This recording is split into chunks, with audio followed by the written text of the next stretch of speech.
पुढे बघा, सुरेश धस यांनी बीड प्रकरणात पुन्हा एकदा धनंजय मुंडेंवर निशाणा साधला। जोपर्यंत संतोष देशमुख प्रकरणाचा निकाल लागत नाही तोपर्यंत धनंजय मुंडेंनी पदावर राहू नये अशी मागणी जी ती सुरेश धस यांनी केली आहे। धनंजय मुंडेंनी राजीनामा द्यावा असंही धस म्हणालेत। सातपुडा बंगल्यावर बैठका झाल्या असून मला त्याबाबत स्पष्टीकरण द्यायची गरज नसल्याचं त्यांनी म्हटलंय।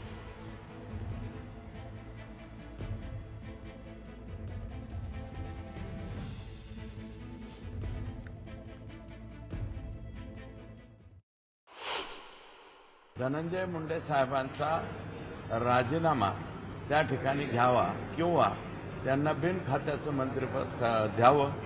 जोपर्यंत हे ॲक्शन होत नाही, जोपर्यंत या प्रकरणाचा हे जे आहे चार्जशीट दाखल होत नाही तोपर्यंत त्यांनी पदावरती राहू नये। फार काळ काम केलेलं आहे, किमान 10 वर्षापर्यंत। एक नैतिक अधिकार म्हणून माझ्याकडनं अरतुरेचा शब्द जायला नको होता, जरी गेला असला तरी मी त्याच्या बाबतीमध्ये दिलगिरी व्यक्त करतो। आणि दादांना मला वाटतं त्याचा राग येणार नाही। दादांचे दुसरे जे सहकारी आहे, कारण अजितदादांसाठी सुद्धा डोक्यात दगड वगैरे मी खाल्लेले आहेत। साहेब हे आदरणीय बाळासाहेब ठाकरे साहेब यांच्या हाताखाली काम केलंय। आदरणीय पवार साहेबांच्या बरोबर त्यांचे चांगले संबंध राहिले। मुरब्बी राजकारणी आहे। तुम्ही भुजबळ साहेबांचं हे स्टेटमेंट म्हणजे ओळखून घ्या असं मला वाटतं। ते नाही म्हणाले म्हणजे त्याच्यात काय आहे का नाही ते तुमचं तुम्ही ओळखून घ्या। मस्साजोगचे सरपंच संतोष देशमुखांच्या हत्येप्रकरणी आज सर्वपक्षीय नेत्यांनी राज्यपालांची भेट घेतली। बीड प्रकरणी राज्यपाल स्वतः लक्ष घालणार असून त्यांनी तसं आश्वासन दिलंय असं छत्रपती संभाजीराजे यांनी म्हटलेलं आहे। धनंजय मुंडेंनी चौकशी होईपर्यंत राजीनामा द्यावा अशी मागणी देखील करण्यात आली। बीडमध्ये झालेले सर्व प्रकार उघड झाले पाहिजेत आणि आम्ही घटनात्मक पद्धतीने धनंजय मुंडेंचा राजीनामा मागतोय अशी प्रतिक्रिया जितेंद्र आव्हाड यांनी केली आहे। वाल्मिक कराडला कलम 302 मध्ये आरोपी करा आणि सरकार वाल्मिक कराडला वाचवण्याचा प्रयत्न करत आहे असा आरोप जितेंद्र आव्हाड यांनी सरकारवर केलाय। तर चौकशी अधिकारी आरोपींच्या जवळचे असून या प्रकरणाला जातीपातीचं राजकारण त्यामध्ये करू नये असं अंबादास दानवे यांनी म्हटलंय। तिसरी विनंती सगळ्यात त्यांना आम्ही महत्त्वाची केली की या सगळ्यांचा बॉस कोण आहे, हे धनंजय मुंडे।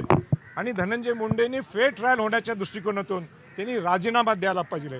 पूर्वी असेच अनेक प्रसंग निर्माण झाले होते, लोकांचा आक्रोश असताना त्यावेळी मग अंतोले साहेब असतील, लेट अंतोले साहेब असतील, तिथं आर आबा असतील, अशोकराव चव्हाण असतील, मनोहर जोशी साहेब असतील, या सगळ्यांनी सुद्धा त्यांनी राजीनामा दिला। मग क्लीन चिट झाल्यानंतर परत ते प्रामुख्याने मोठ्या मोठ्या पदावर बसले। मग आताचं सरकार म्हणा किंवा अजितदादा म्हणा का संरक्षण द्यायला लागले धनंजय मुंडेंना? धनंजय मुंडेंनी सुद्धा राजीनामा द्यावा ही सुद्धा आम्ही विनंती केली। संविधानातली कुठलीही तरतूद बाजूला करून कायदा हातात घेण्याची भाषा योग्य नाही। आम्ही कॉन्स्टिट्यूशनली संविधानात्मक पद्धतीने धनंजय मुंडेंचा राजीनामा मागतोय आणि 302 मध्ये वाल्मिक कराडला आरोपी करावा ही स्पष्ट मागणी आमची पहिल्या दिवसापासून, आमची आजची मागणी नाही आहे। याच्यातले चौकशी अधिकारी बदलले पाहिजे। चौकशी अधिकारी हे आरोपीशी संबंधितच आहे, त्यांचे इंटरेस्ट तिथं आहेत, त्यांची तिथं बदली झाली पाहिजे। तिथं एक IPS दर्जाचा अधिकारी जो राज्यस्तरावर सक्षम यंत्रणा राबवणारा आहे याची नेमणूक झाली पाहिजे एक। आणि याची सगळी संशयाची सुई याला राजकीय आशीर्वाद धनंजय मुंडेंचा आहे आणि म्हणून धनंजय मुंडेंचा राजीनामा झाला पाहिजे। या 2 मागण्या आम्ही राज्यपालांकडे केलेल्या आहेत। विधानसभेच्या पटलावर स्वतः मुख्यमंत्री बोलले। मुख्यमंत्र्यांनी काय सांगितलं की आम्ही 7 जणांच्यावर तर गुन्हा नोंद केलेलाच आहे आणि त्यालाच धरून तिने वाल्मिक कराड जो ह्या 7 जणांचा बॉस आहे त्याला सुद्धा स्वतः मुख्यमंत्र्यांनी कोट केलंय। पण त्याला जे कलम लावलेलं आहे हे कलम त्या कलमाच्या माध्यमातून लगेच बाहेर येणार, म्हणून त्याला सुद्धा 302 हे कलम लागावं ह्यासाठी आमची विनंती होती। बीडमधील मस्साजोगचे सरपंच संतोष देशमुख यांच्या हत्येवरून राजकारण तापलंय अशा शरद पवार यांनी मुख्यमंत्री देवेंद्र फडणवीस यांना पत्र दिलं आणि पत्राद्वारे त्यांनी धनंजय मुंडे यांच्या राजीनाम्याची मागणी केली। आरोपी अद्याप मोकाट असल्याची जनभावना असून हत्येप्रकरणी आवाज उठवणाऱ्या लोकप्रतिनिधींनाही धोका असल्याचा उल्लेख या पत्रात करण्यात आला। लोकप्रतिनिधींच्या आणि इतर नेत्यांच्या सुरक्षा व्यवस्थेचा आढावा घेत त्यांना राज्य शासनामार्फत योग्य ते पोलीस संरक्षण पुरवावं अशी मागणीही या निवेदनाद्वारे करण्यात आली आहे. आणि या संदर्भातलं पत्र जे आहे ते शरद पवारांनी दिलं. त्यांनी काय म्हटलं या पत्रात बघा. मागील महिन्यात बीड जिल्ह्यातील मत्साजोग गावचे सरपंच संतोष देशमुखांचे काही गुंडांनी अपहरण करून निर्घुण त्यांची हत्या केली. सदर अमानवीय घटनेचे पडसाद केवळ महाराष्ट्रातच नव्हे तर देशभरात उमटले. गुन्ह्यातील फरार आरोपींना आणि त्यामागील सूत्रधारांना तात्काळ अटक करावी म्हणून महाराष्ट्रभरात आंदोलनं उभी राहिली आहेत. या संदर्भात बीड जिल्ह्यात निघालेला पहिला आक्रोश मोर्चा राज्य शासनापर्यंत या घटनेचे गांभीर्य पोहोचवणारा होता. त्यात जात, धर्म आणि पक्ष हे भेद बाजूला सारून क्रौर्याची परिसीमा गाठणाऱ्या घटनेचा निषेध झाला. फरार आरोपींना आणि त्यामागील सूत्रधारांना तात्काळ अटक होऊन कडक शासन व्हावं अशी एकमुखाने मागणी करण्यात आली. सदर आक्रोश मोर्चाच्या सांगताप्रसंगी आमदार संदीप क्षीरसागर, प्रकाश सोळंके, जितेंद्र आव्हाड, अभिमन्यू पवार आणि सुरेश धस तसंच बीडचे खासदार बजरंग सोनवणे यांनी आपल्या भाषणातून तीव्र भावना व्यक्त केलेल्या आहेत. घटनेत सहभागी असणारे गुंड, घटनेचे सूत्रधार आणि घटनेत जबाबदार असणाऱ्या व्यक्तींचा नामोल्लेख केला. महाराष्ट्राच्या सुसंस्कृत परंपरेला लांछन लावणाऱ्या या घटनेचा तातडीनं तपास व्हावा याकरता प्रसारमाध्यमं देखील महत्त्वाची भूमिका बजावत आहेत असं या पत्रात म्हणण्यात आलं. शरद पवारांबरोबर 40 वर्ष काम केलंय मी. अतिशय म्हणजे हिंसेला प्रचंड त्यांच्या मनात हे आहे आणि मग ते घराचा विचार करतात, माझ्या घरच्यांचा विचार करतात, माझ्या पोरीचा विचार करतात. एक तो वेगळाच माणूस आहे. म्हणजे एक शरद पवार राजकारणातला माणूस वेगळा आहे आणि एक माणूस म्हणून त्याच्या म्हणजे त्याचं जे हृदय आहे ते वेगळं आहे. त्यांनी मला स्पष्ट सांगितलं की पुढे पुढे राहू नकोस. त्यांचे उद्देश काय होते मला माहीत नाही, पण तू म्हणजे सावध राहा. त्याच्यातनं हे पत्र लिहिलं असेल तर मला माहिती. असं आहे, या सगळ्या प्रकरणामध्ये राज्य सरकारने अत्यंत निर्धाराने कारवाई केलेली आहे. कुठेही आम्ही मागे हटलेलो नाही, मागे हटणार नाही, कोणाला सोडणार नाही आणि कोणी कोणाला धमक्या देण्याचा प्रयत्न केला तर त्यालाही सोडणार नाही. तर मस्साजोगचे सरपंच संतोष देशमुख हत्या प्रकरणी छगन भुजबळ यांनी देखील भाष्य केलं. बीड प्रकरणातील दोषींवर कारवाई होणारच, तर जो दोषी असेल त्याला फाशीच द्या अशी मागणी भुजबळांनी केली. तर धनंजय मुंडेंचा राजीनामा का मागताय? चौकशीत मुंडेंविरोधात काही समोर आलंय का असा सवाल करत छगन भुजबळांनी धनंजय मुंडेंची पाठराखण केली.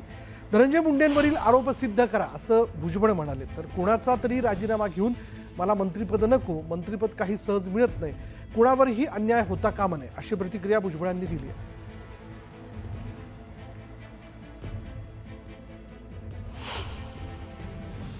हे बघा, मी एका ठिकाणी सांगितलेलं आहे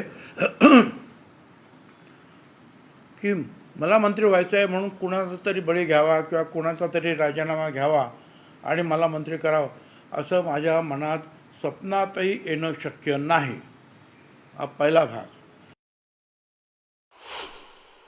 धनंजय मुंडेचा राजीनामा त्यांनी दिलाच पाहिजे. मला याच्यावर सांगायचं आहे की फडणवीसांनी स्पष्ट सांगितलेलं आहे की मी पूर्ण चौकशी करणार आणि चौकशी केल्यानंतर त्याच्यामध्ये जर कोणी काही दोषी जर सापडले आणि जे कोणी दोषी सापडतील, लहान मोठे, ते आका काय काका काय कोण जे काय असतील ते, त्या सगळ्यांवर कारवाई करू.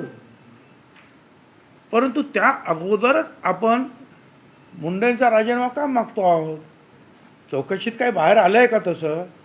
बरं, तुमच्याकडे जर काही माहिती असेल तशी तर तुम्ही त्या पोलिसांकडे द्या, ते चौकशी करतील.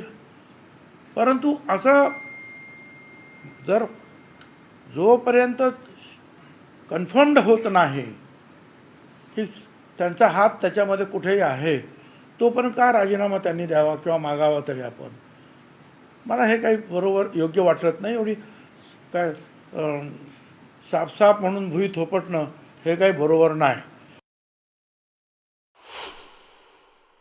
परंतु म्हणून मला ते भोगलेलं आहे की कारण नसताना, हे प्रूव्ह झालेलं नसताना एकदम राजीनामा घेऊन असं आहे की हे सगळे जे नेते किंवा मंत्री होतात ते लहानपणापासून काहीतरी काम करत करत करत करत करत वाढत पुढे मंत्रिपद काही ताबडतोब मिळत नाही आणि अशा वेळी एकदम तिथून त्यांना अशा रीतीने राजीनामा मागणं हे काही मला काही योग्य वाटत नाही. हां, चौकशीमध्ये काय सापडले तर ते मुख्यमंत्री त्यांनाच बोलून सांगतील की बाबा तुम्ही काय करायचं ते करा. तो भाग वेगळा राहील. दरम्यान छगन भुजबळांच्या वक्तव्यावर विजय वडेट्टीवारांनी टीका केली. भुजबळांचं बोलणं न पटणारं असल्याचं वडेट्टीवार म्हणाले. पुरावे लपवले जात असल्यानं आम्ही धनंजय मुंडेंचा राजीनामा मागत असल्याचं देखील वडेट्टीवारांनी स्पष्ट केलंय.